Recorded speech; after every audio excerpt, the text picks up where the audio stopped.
Hello student. आज हम लोग सेमेस्टर 4 के paper 10 general school and society में, वैसे तो इस यूनिट में लगभग सभी टॉपिक्स कंप्लीट हो चुके हैं। इन कुछ टॉपिक्स और जो इम्पोर्टेंट हैं उसको हम आज देखेंगे। इनमें से है यूनिट 1 का role of non formal agency for women education. अनौपचारिक साधनों की महिलाओं की शिक्षा में क्या भूमिका होती है, इसके बारे में हम लोग आज जानेंगे। तो हम लोग यहाँ देखते हैं कि नॉन फॉर्मल एजेंसीज की महिलाओं की शिक्षा में अत्यधिक सराहनीय या सार्वभौमिक भूमिका है, क्योंकि सामाजिक, आर्थिक इत्यादि कारणों से हमारे समाज में महिलाओं की शिक्षा के प्रति उदासीनता का भाव व्याप्त है। यह कहने का अर्थ है कि बहुत सारे कारण होते हैं, सामाजिक कारण, आर्थिक कारण, धार्मिक कारण। इन सब कारणों के से महिलाओं की शिक्षा, जब महिलाएं लड़कियां जब पढ़ने जाती है तो उसमें कहीं ना कहीं उदासीनता कहीं ना कहीं देखने को मिलता है, जिससे उनकी शिक्षा उतना महत्व नहीं मिल पाती जितना मिलना चाहिए। इन कारणों के कारण क्या होता है कि उनकी शिक्षा को जो महत्व, जो उनका इम्पोर्टेंस मिलना चाहिए, उससे इन महिलाओं को नहीं मिल पाता है। अतः या तो उनका विद्यालय प्रविष्ट नहीं कराया जाता, प्रविष्ट मतलब यहाँ विद्यालय में एडमिशन नहीं कराया जाता है, या तो अगर करा भी दिया जाता है तो उन्हें अध्ययन और अवरोधन की सामना करना पड़ता है। मतलब यहाँ है कि बीच में जैसे 5 क्लास तक पढ़ी, 6 क्लास से फिर उनको घर में बैठा गया, या 10 तक पढ़ी, फिर विवाह वगैरह करवा देने के कारण उनको घर में, फिर कुछ घरेलू कार्य कारण, उसके कुछ विभिन्न कारणों से कारण क्या होता है, उनको स्कूल बीच में ही पढ़ाई छूट जाती है। मतलब बीच में ही शिक्षा का में अवरोधन आ जाता है। उसके कुछ कारण है, जैसे देखिए यहाँ पर दिया हुआ है। जैसे पहला, घरेलू जिम्मेदारियों का कारण। कुछ घरेलू जिम्मेदारियाँ लड़कियों को, हम लोग शुरू से ही इसमें है कि लड़कियों को कुछ घरेलू जिम्मेदारियाँ, लोगों की सोच बनी हुई कि लड़कियाँ घर के काम के लिए ही बनी हुई है, तो घर का काम काज की सीखे। तो उसके कारण से क्या होता है, कुछ घरेलू जिम्मेदारियाँ जो क्या बोलते हैं, अपने रिस्पॉन्सिबिलिटी को क्या होता है उसको दे दी जाती है, घरेलू जिम्मेदारियां दी जाती है। और उससे क्या होता है कि उसके घरेलू जिम्मेदारियों को निभाने के चक्कर में उसके स्कूल छूट जाती है, उसकी पढ़ाई छूट जाती है। घरेलू काम काज के कारण बहुत सारे काम, जिम्मेदारियां मिलेगी तो काम काज मिलेगा, उसके कारण भी उसकी पढ़ाई छूट जाती है। विवाह के कारण क्या होता है कि 10th पास करने के बाद या 18 ईयर्स होने के बाद उनकी क्या होता है कि विवाह करा दिया जाती है कि नहीं, अब ठीक है, ससुराल जाएंगी, तो ससुराल वाले का काम है वो पढ़ाएं या ना पढ़ाएं। तो इस कारण से भी कभी कभी क्या होता है कि उन लोगों की पढ़ाई छूट जाती है और शिक्षा में अधूरा रह जाता है। अपने से बड़े भाई बहनों की जिम्मेदारियां संभालने के कारण, लैंगिक भेदभाव के कारण, विद्यालय दूर होने के कारण। यहाँ पर देखिए, विद्यालय दूर होने के कारण बहुत सारे में देखे फॉरवर्ड एजेंसी, बहुत सारे, और इसके पहले विद्यालय दूर होने के कारण भी लड़कियों को वहाँ आने जाने की सुविधा नहीं होती है, उचित परिवहन की सुविधा नहीं होने के कारण, और इस तरह भी उन लोग की महिलाओं की शिक्षा या लड़कियों की शिक्षा में कमी आती है।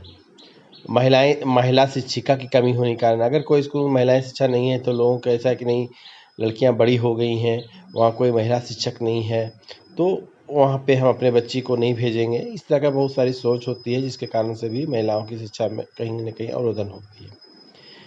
आवागमन के साधनों का अभाव, इस यहाँ सेम है, विद्यालय दूर होने के कारण आवागमन के साधनों का अभाव, गरीबी में के कारण होता है, सामाजिक कुरीतियाँ। इस तरह बहुत सारे कारण हैं जो इसके अवरोधन या अवरोधन का कारण बनता है। तो यहाँ पर हम लोग देख सकते हैं कि उपयुक्त कारणों से महिलाओं की शिक्षा प्रभावित होती है, इफेक्ट होता है। जो महिलाएं घरेलू कार्य, बच्चों की जिम्मेदारी इत्यादि कारण नियमित रूप से शिक्षा ग्रहण करने नहीं जा पाती है, वे अपनी शिक्षा बीच में ही छोड़ देती है। परंतु नॉन फॉर्मल एजेंसियां अभिकरण द्वारा महिलाओं की शैक्षिक उन्नति के एक सराहनीय प्रयास किया। मतलब नॉन फॉर्मल एजेंसियों के द्वारा महिलाओं को कुछ शिक्षा प्रदान करने का एक सराहनीय प्रयास किया गया। इसकी अहम भूमिका होती है, जो पॉइंट के माध्यम से हम लोग देख सकते हैं। इसमें पहला है कि नॉन फॉर्मल एजेंसी के द्वारा घरेलू और कामकाजी महिलाओं को भी शिक्षा ग्रहण करने कर पाती है। इस एजेंसी के माध्यम से जो घरेलू और कामकाजी महिलाएं होते हैं उन्हें को भी शिक्षा किसी न किसी एथी से उन्हें ग्रहण करवाया जाता है और उनको शिक्षित किया जाता है। नॉन फॉर्मल एजेंसी के द्वारा महिलाएं अपनी विशिष्ट आवश्यकता और रुचि के अनुरूप पाठ्यक्रम का चयन करती है। मतलब यहाँ पर आवश्यकता मतलब अपने नीड्स, अपने इंटरेस्ट के अनुसार उसकी चयन करती है। मतलब जैसे अगर अब घरेलू काम काज है, उनकी जिस चीज़ में ज़रूरत है, उनको अगर सिलाई सीखना है, उनको अगर कुछ अन्य स्किल डेवलप करना है, उस क्षेत्र में जाना है, तो उसके लिए वो उन्होंने अपनी शिक्षा ग्रहण करती है और अपने समाज में अपनी एक अहम अपना नाम, अपना स्थान बनाती है। नॉन फॉर्मल एजेंसी शिक्षा में आयु सीमा ना होने के कारण महिलाएं इसे किसी भी आयु में ग्रहण कर सकती है। देखिए इसमें एक सबसे इसकी क्वालिटी है नॉन फॉर्मल एजेंसी के द्वारा, उसमें क्या होता है कि कोई आयु मतलब कोई उम्र फिक्स नहीं होता है कि आप 14 वर्ष के तक ही 10th कर सकते हैं आदि करके। इसमें क्या है कि सिर्फ शिक्षित होना है, इसका एक जो उद्देश्य है शिक्षित करना, महिलाओं को शिक्षित करना या अन्य पुरुषों को भी शिक्षित करना। तो इस एजेंसी के द्वारा क्या होता है कि हाँ एज का कोई लिमिटेशन नहीं है, जिसके कारण आप किसी भी एज में वो आप 30 साल 31 का हो या 50 का हो, किसी भी एज में महिलाएं अपने शिक्षा को ग्रहण शुरू कर सकती है या शिक्षा को स्टार्ट कर सकती है। नॉन फॉर्मल एजेंसी के द्वारा महिलाएं जिन्होंने विवाह या पारिवारिक कारणों से शिक्षा बीच में ही छोड़ दिया था, जो हम लोग कारण बताए, जैसे विवाह होने के बाद, विवाह हो जाने के बाद लड़कियां क्या होता है उसकी शिक्षा बीच में, अगर वो इंटर में पढ़ रही हैं तो फर्स्ट ईयर हुआ, सेकेंड ईयर में उनकी विवाह हो गई, तो उनकी शिक्षा क्या हुआ कि वहीं बीच में ही अधूरा छूट गया। तो उन्हें इस एजेंसी के माध्यम से उन्हें आगे शिक्षा ग्रहण करने का एक अवसर प्रदान मिलता है, अवसर मिलता है। नॉन फॉर्मल एजेंसी या अनसुपरवाइज्ड अभिकरण महिलाओं की व्यावसायिक दक्षता या शिक्षा की दृष्टि से भी महत्वपूर्ण है। हम लोग आगे भी बात किए, व्यावसायिक दक्षता मतलब स्किल डेवलपमेंट या उसको व्यावसायिक रूप से शिक्षित करना शिक्षा की दृष्टि के महत्वपूर्ण है। जिनको जिस क्षेत्र में इंटरेस्ट है, जिन क्षेत्र में उसकी आवश्यकता है, उस क्षेत्र में उन्होंने सीखने का अपनी अपनी इच्छा जाहिर करती हैं और उसमें भी आगे वो बढ़ सकती हैं। नॉन फॉर्मल एजेंसी के द्वारा महिलाएं में शिक्षा या कुशलता का प्रसार किया जा सकता है।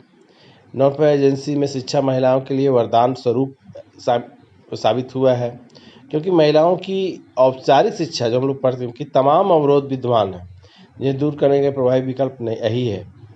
महिलाओं की को माने नॉन फॉर्मल एजेंसी शिक्षा के साधनों के जागरूकता सशक्त बनाया जा रहा है। 9 पॉइंट इसमें देखिए कि प्राची मतलब नॉन फॉर्मल एजेंसी शिक्षा के द्वारा महिलाओं के परिवार, समाज, राष्ट्र की उन्नति में भी सहायक बनाया जा सकता है। 3 पॉइंट है इसमें कि नॉन फॉर्मल एजेंसी के द्वारा स्त्रियां अपने अवकाश के समय भी सदुपयोग कर सकती है। और यहाँ अवकाश मतलब जब घर में फुर्सत का समय हो, जब कोई काम काज ना हो, कोई घरेलू जिम्मेदारियाँ उसमें नहीं हो, फ्री हैं, उसमें भी अपने इस टाइम का उपयोग करती है। तो इस प्रकार हम लोग महिलाओं की शिक्षा के समक्ष आने वाले अवरोध को दूर करने में, जो अवरोध शिक्षा का अवरोध में क्या जो भी अवरोध आया, घरेलू काम काज, विवाह होना, जो भी उसके कारण थे अवरोध में, उसको क्या होता है नॉन फॉर्मल एजेंसी की एक अहम भूमिका निभाई। आज महिलाएं घरेलू कार्य और कार्यालय कार्यशीलता के साथ साथ भी आगे बढ़ रही है या संभव हुआ है। नॉन फॉर्मल एजेंसी के द्वारा साथ साथ मैंने औपचारिक शिक्षा को भी बढ़ावा मिल रहा है। इस तरह आज हम लोग देखें कि नॉन फॉर्मल एजेंसी के द्वारा महिलाएं को बहुत सारी सुविधाएं देके और महिलाएं भी शिक्षित हो रही है, अपने समाज के लिए, अपने राष्ट्र के लिए, अपने परिवार के लिए एक सहायक के रूप में एक रिसोर्स बन रही है और अपने समाज में अपनी एक अहम भूमिका निभा रही है, जिससे एक उनको आदर्श महिला के रूप में अपने आप को एक पहचान बना पा रही है। तो आज हम लोग इसको देखें। धन्यवाद, थैंक यू।